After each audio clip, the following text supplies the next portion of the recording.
Sweet, dude. When you're ready. Hey guys, it's Wellington from the Wall Street Journal. I'm here with Joel Faviere. Yeah, you said it right. I'm impressed, dude. Fuck yeah, I'm doing good. How are you? Pretty good. How are you? Fucking fantastic. You ready for this interview? Yeah, let's do it. First off, tell me who is Joel Faviere and what makes you you? Joel Faviere is a singer-songwriter, 23, from Lakeland, Florida. I'm talking in third person right now. I guess what makes me me would just definitely be the struggles that I went through and like the battles and like just I'm really open about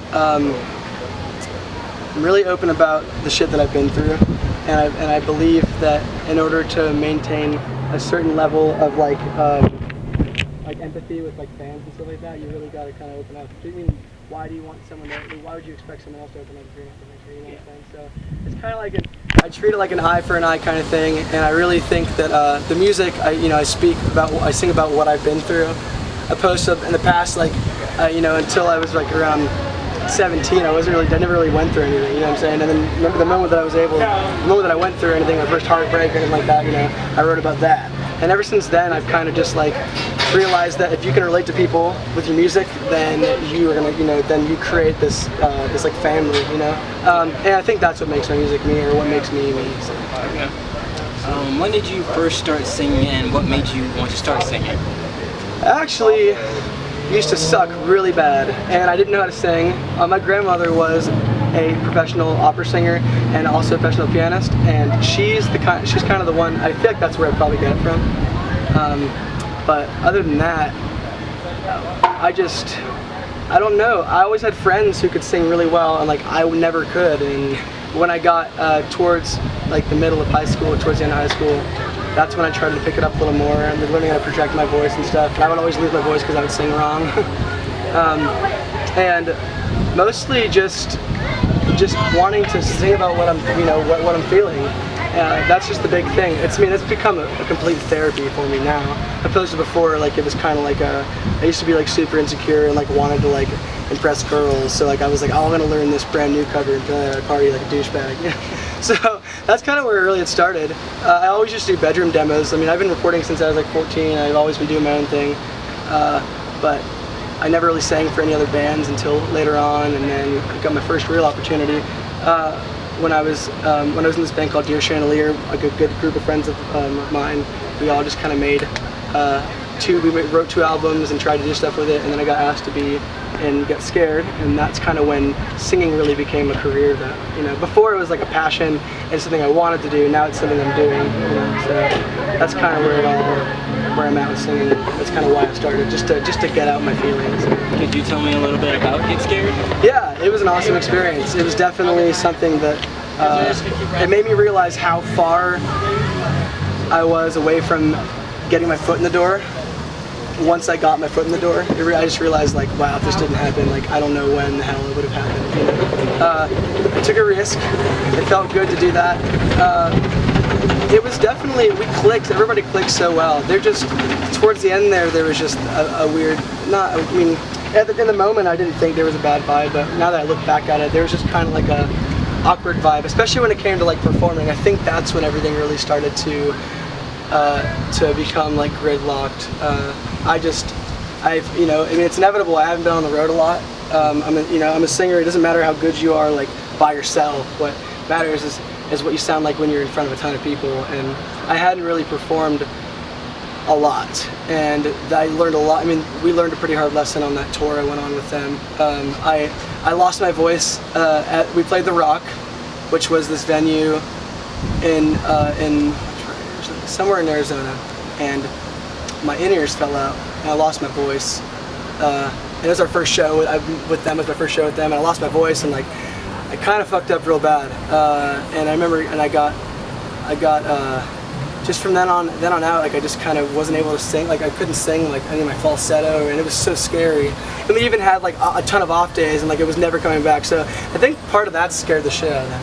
They're probably just like, well, we have this record and we have all these like label offers and everything going on, and management offers, and because they had just gotten off that major label they were on when I joined the band, and we kind of had to start from ground zero, which wasn't bad at all. And in the studio I do a lot of stuff, so writing and recording wasn't a problem, and because everything was so seamless up until tour, I think it just kind of freaked him out when I really couldn't deliver live as well as I can now, and definitely then I couldn't.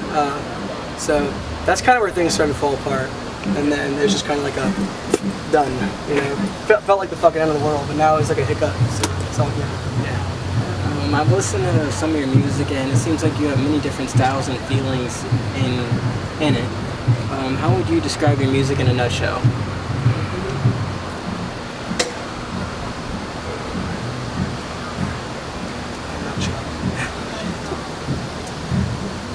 The whole nutshell. There we go. All sides of music, really. Just hip. I mean, I don't know. In one sentence, right? Yeah. Sorry. Or a paragraph, doesn't matter. Yeah. Nutshell. I don't know. Frank Sinatra, Anthony Green, Max Bemis, Brendan Urie had a baby, and created a girl named Lana Del Rey. There we go. Yeah, so that's probably where I'm at with that. I just like doing everything, really. Like, my parents raised me on everything, you know, whether it be Tupac, but my dad loves Tupac, me too, and Rush, and all kinds of stuff. So probably my parents are probably responsible for my musical taste and stuff. So. Where do you get your inspiration to write a song, or your songs? Some days I end up writing about my shitty ex-girlfriend on a complete accident, so, and I can't help it. And sometimes I end up writing about my brother who passed away. It's really just what I'm feeling. I kind of have no idea what I'm writing about until like later on. I'm like, oh, that's about that situation. Because a lot of times, because I record myself, I'll sit down and write, but I'll write while I'm recording, and I'll just go into the vocal. The vocal is just with nothing, and just kind of sing a melody or sing a phrase. And a lot of times, I'll end up with shit that doesn't make sense, and I'll end up with stuff that makes sense, and I kind of just go from there. Once I have a hook, like it's kind of game over. Like I'm all good, we're good. I can write the whole song. In early December of last year, you signed to We Are Triumphant. Mm-hmm. How excited were you to join the label, and what made you choose that label? It was awesome. What made me choose that label? Greg, his name's Greg Long. Greg is an incredible dude. He has a big vision, and he's doing really well. I think because before I was even in Get Scared, he would just hound me, like, hey, dude, and there was never like it never felt uncomfortable. It was like he would always just pop in and be like, hey, he's very persistent. Let's get this going. Or he wouldn't even even when we didn't know each other, you know, he'd just say stuff like, hey, when are we gonna do that EP? Or hey, when are we gonna do this? When are we gonna do that? And I would never get back to him. I was such a dick, but not on purpose. I was just really busy, and I didn't really know what to say because I had other offers from other things. But it was never anything like gigantic. And then when I got to Get Scared, he kind of I expect him to back off, but he didn't. He used to just hit me up. And when someone wants something, that means they're gonna work hard. And he saw that I work hard and that I pump out songs like every fucking day sometimes. And it turned into, I got out of Get Scared, and he popped right in at the right moment, and I was like, you know what, dude, let's do this. Definitely, he never went away. You know, he was always on my shoulder, but you know, and then it finally was like, okay, well, you look like you seem like you're really into what I'm doing, and that's what I want to work with. I want to work with someone who believes in me, and Greg believes in me, hardcore. I was just talking to him actually. Yeah.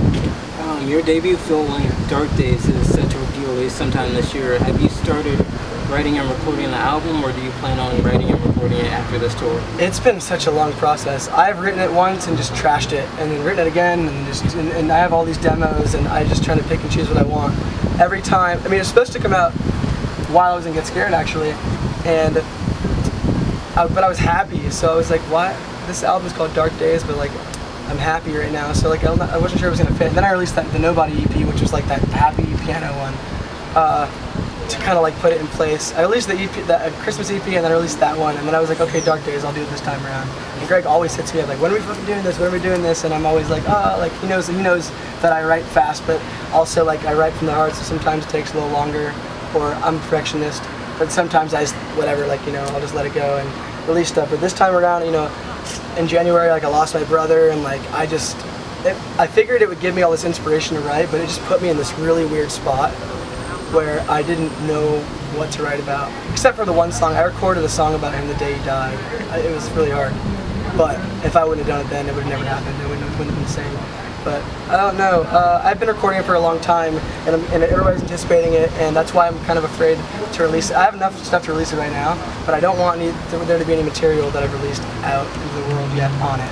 So right now, right when I get off tour, I'm going and I'll probably demo like 20 songs and just pick a good 12 of them and release it. I want to release it around August, like maybe in July and August.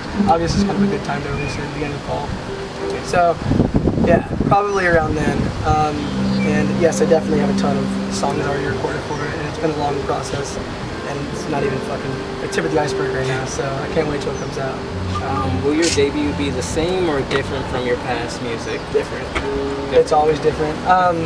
It's not necessarily, I mean, it's still like me, it's just, there's going to be a lot of stuff on it that's reminiscent of like the stuff on the Built for Blame, Lace for Shame, like EP. There's a lot of alternative rock in it. There's a lot of grunginess to it. There's a lot of like just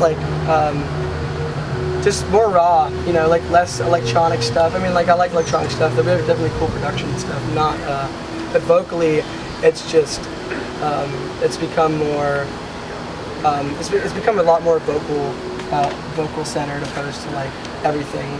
I definitely have a lot more to say on this record than a lot of stuff before, opposed to like writing like 20 songs about past relationships. You know what I mean? Like I'm really happy right now, so it's cool to like, you know, to have a blank slate and like know like, okay, I know I'm gonna write about this time. But still sometimes I can't help but I end up writing about stuff and I'm writing about.